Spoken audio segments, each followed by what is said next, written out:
आइए दोस्तों, स्वागत है आप सभी का आपके अपने YouTube चैनल ग्रोइंग माइंड्स पर। आशा करते हैं आप सभी अच्छे होंगे। तो आज इस वीडियो में हम हिंदी पेडागोजी के कुछ टॉपिक कह लीजिए या फिर कह लीजिए कि कुछ टर्म्स को जानेंगे, जहां से हर बार कोई ना कोई क्वेश्चन देखने को मिल रहा है, या तो ऑप्शन में मिल जाता है या डायरेक्टली क्वेश्चन आपको मिल जाता है। और अगर आपको इनका मतलब पता है तो फिर आप कोई भी क्वेश्चन इनसे घुमा फिरा कर पूछा गया हो, आप इजीली इनका आंसर कर पाएंगे। तो देखिए, भाषा विकास क्या होता है? भाषा विकास एक भाषा का आपके अंदर विकास होना, उस भाषा का आपकी समझ में आना, आपका उस भाषा को प्रयोग करना सीखना, ये क्या है? आपका भाषा विकास है। अब भाषा क्या होती है ये आप सभी जानते होंगे, ठीक है। एक साधन है जिसके थ्रू हम क्या करते हैं, अपने विचारों की अभिव्यक्ति करते हैं, दूसरे विचारों को समझते हैं, अपने विचारों को अपने अंदर सोचते हैं, अभिव्यक्त करते हैं, तो वो हमारी भाषा हो गई, ठीक है। अब उसका विकास, अब देखिए भाषा का विकास किस तरह से हो सकता है। एक तो है आपका भाषा अर्जन और दूसरा है आपका भाषा अधिगम। अर्जन कब होगा? देखिए, एक छोटा बच्चा जिसने जन्म लिया, ठीक है, एक छोटा बच्चा जब जन्म लेता है तो एक परिवेश उसे मिलता है, एक वातावरण उसे मिलता है, और उस वातावरण परिवेश में कोई भाषा बोली जाती है। एक भी हो सकती है और एक से ज्यादा भी आपकी भाषाएं बोली जा सकती हैं। हो सकता है वो एक ऐसे परिवेश में उसने जन्म लिया हो जहाँ ये कई बार देखने को मिलता है कि मदर कोई और रीजन से होती हैं, उनकी जो भाषा होती है वो थोड़ी अलग होती है, फादर साइड की भाषा थोड़ी अलग होती है, तो दो लैंग्वेजेस का मिक्सअप भी देखने को मिल जाता है। तो एक भी हो सकती है, एक से ज्यादा भी हो सकती है, ये पॉइंट ध्यान में रखिएगा। तो अपने परिवेश से जब बच्चा धीरे धीरे बढ़ना शुरू होता है और वो जो खुद से इस भाषा को सीखता हुआ चला जाता है, जो उसके परिवेश में उसे मिलती है, ये भाषा आपकी कहलाती है मातृभाषा, या फिर आप इसको कह लीजिए मूल भाषा, या फिर बच्चे की पहली भाषा। तो ये जो पहली भाषा है, मातृभाषा है या मूल भाषा है, ये बच्चा अपने आप से अर्जित करता है, एक परिवेश में रहते हुए, एक एनवायरमेंट में रहते हुए, उस क्षेत्र में रहते हुए जहां उसे जन्म मिला है। इसके कुछ अलग से नियम, कायदे, कानून उसको सिखाए नहीं जाते हैं। उन नियमों से पहले ही वो इस भाषा को समझना, बोलना सीख लेता है। आप सभी जानते हैं 3 साल का बच्चा लगभग एक भाषा को बोलना सीख लेता है। हाँ, ये जरूर है कि पढ़ने के साथ इसमें क्या आता है, आपका इंप्रूवमेंट जरूर आता है। आप इसके भी नियमों को, व्याकरण को अच्छी तरह समझते पढ़ते हैं, लेकिन उससे पहले ही ये भाषा आप अर्जित कर चुके होते हैं। तो ये हो गया आपका भाषा अर्जन। वहीं पे देखिए आपका भाषा अधिगम क्या होगा, ये आपकी अकेडमिक लैंग्वेज होती है, जो आपको किसी शिक्षण संस्थान में या कहीं किसी इंस्टीट्यूशन में आपको सिखाई जाएगी। इसके आपको प्रॉपर व्याकरण के नियम सिखाए जाएंगे, ठीक है, इससे रिलेटेड शब्दावली आपको करवाई जाएगी, ठीक है। तो ये आप ऐसे ही खुद से नहीं सीख जाएंगे, ये आपको सिखाई जाएगी। तो जब भाषा आपको सिखाई जाती है एक फॉर्मल तरीके से, एक स्ट्रक्चर्ड वे में, तो वो आपका भाषा अधिगम है। और भाषा अर्जन क्या है आपका, कि आप एक परिवेश में रहते हुए एक भाषा का खुद से ही सीख जाते हैं, उसे बोलना, समझना, उसमें अपने विचारों को अभिव्यक्त करना। तो ये आपका भाषा अर्जन हुआ और ये आपका भाषा अधिगम हुआ।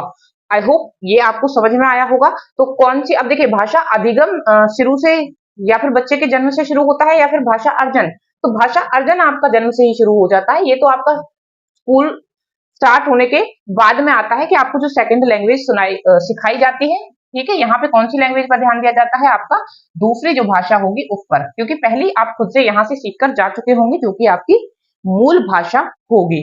आई होप यहाँ तक आपको समझ आया होगा। देखिए, इस वीडियो के अंदर हम इन टर्म्स को समझेंगे, फिर नेक्स्ट वीडियो में हम इसी से रिलेटेड इनके क्वेश्चंस लेकर आएंगे, ताकि आपको ये समझ आए कि किस तरह से इनसे रिलेटेड क्वेश्चन पुट किए जाते हैं, किस तरह आप एलिमिनेशन के थ्रू या फिर जो मतलब आपने समझे हैं या जो जाना है, जो समझ अपनी इन टर्म्स को लेकर बनाई है, उनके बेस पर आप किस तरह से क्वेश्चंस को आंसर कर सकते हैं।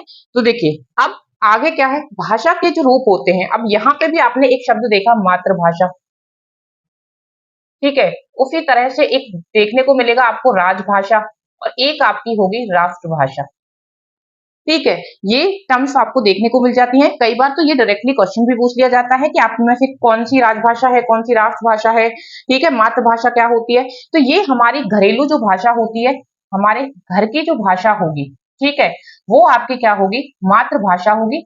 पहली भाषा कह लीजिए, इसको मूल भाषा कह लीजिए, ठीक, ये आपकी मातृभाषा होगी।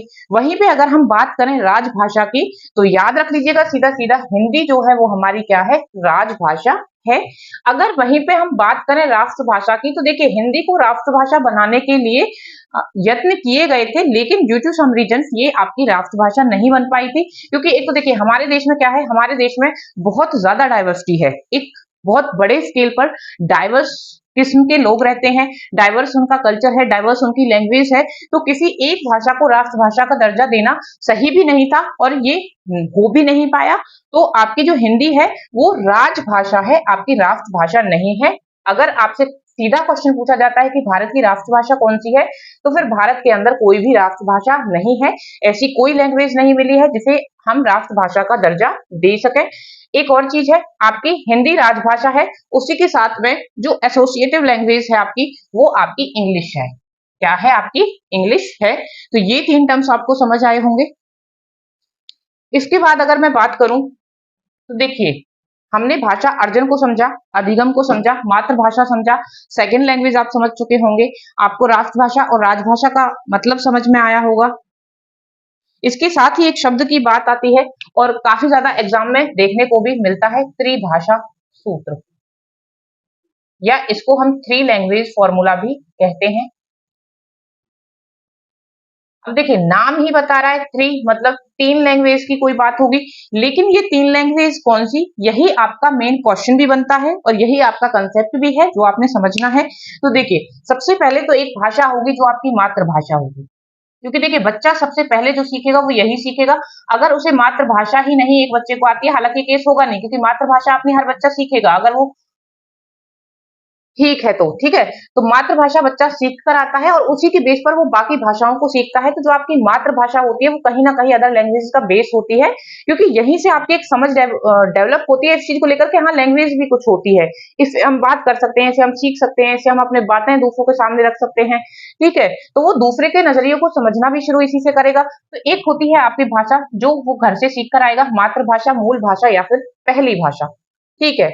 उसी के साथ में आपको एक सेकंड लैंग्वेज और एक आपकी क्या होगी, थर्ड लैंग्वेज। अब देखिए, अगर आपकी मातृभाषा ही आपकी हिंदी भाषा है, अगर आपकी मातृभाषा ही हिंदी भाषा है, तो आप यहाँ पर एक इंग्लिश सीखेंगे और एक और कोई मॉडर्न लैंग्वेज में से कोई एक लैंग्वेज आप यहाँ पर, ये 3 लैंग्वेज आप सीखेंगे, ठीक। यहाँ तक आपको समझ आया।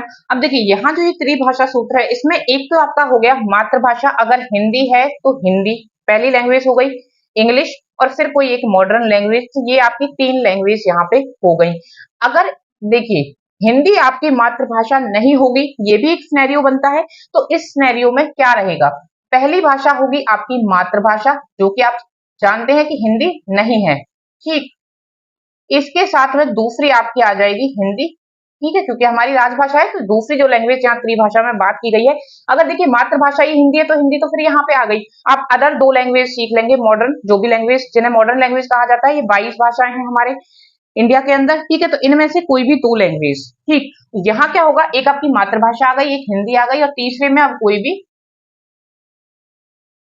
एनी मॉडर्न लैंग्वेज, तो यहाँ आप फिर तीसरी कोई भी मॉडर्न लैंग्वेज, इंग्लिश भी हो सकती है या फिर कोई और लैंग्वेज भी आपकी हो सकती है। तो ये आप त्रिभाषा सूत्र के अंदर बात करेंगे, 3 लैंग्वेज यहाँ पर सीखनी होती हैं। अब देखिए यहाँ क्या होगा, ये जो आपकी होगी ये तो आपकी अर्जित होगी, ठीक है, ये किसके अंदर आएगी, आपके अर्जन के अंदर आएगी। यहाँ पे अगर मातृभाषा है तो ये भी आपके अर्जन के अंदर आएगी। बाकी की जो 2 भाषाएं होंगी वो आप कैसे सीखेंगे, अधिगम के थ्रू सीखेंगे। तो यहाँ से कई बार देखिए, ये आपकी बेसिक अंडरस्टैंडिंग को डेवलप करते हैं। कई बार ये कहा जाता है कि एक बच्चा तमिल बोल सकता है, इंग्लिश बोल सकता है और हिंदी बोल सकता है। वो तमिल बोल सकता है क्योंकि वो जहां से, वो तमिलनाडु से बिलोंग करता है, ठीक है, इन शॉर्ट, तो वो तमिल बोल सकता है, वो तमिलनाडु से बिलोंग करता है, इसका मतलब वहां से उसने ये अपनी मदर टंग जो है वो सीखी है, ठीक है। अब हो सकता है ये कहा जाए कि उनकी जो फादर थे या उनकी जो मदर थे वो एक ऐसे एरिया से थे जहां पे इंग्लिश बोली जाती थी, तो फिर इंग्लिश क्या होगी उनकी, वो भी उन्होंने क्या करी होगी, अर्जित की होगी, क्योंकि उनकी मदर को इंग्लिश बोलनी आती थी। तो जो हिंदी है वो क्या होगी आपकी, अधिगम के थ्रू उसने सीखी होगी, ठीक है। तो अगर कहीं कोई ऐसा क्वेश्चन देखने को टकराता है, मिलता है आपको कि कुछ भाषाएं वो घर से, जो उसके घर का परिवेश है वहां से सीख कर आ रहा है, तो वो भाषा अर्जन है, और जो लैंग्वेज वो स्कूल कॉलेज में सीख रहा है आपकी, वो क्या होंगी, आपका भाषा अधिगम होगा। तो आई होप ये यहाँ तक आपको समझ आया होगा।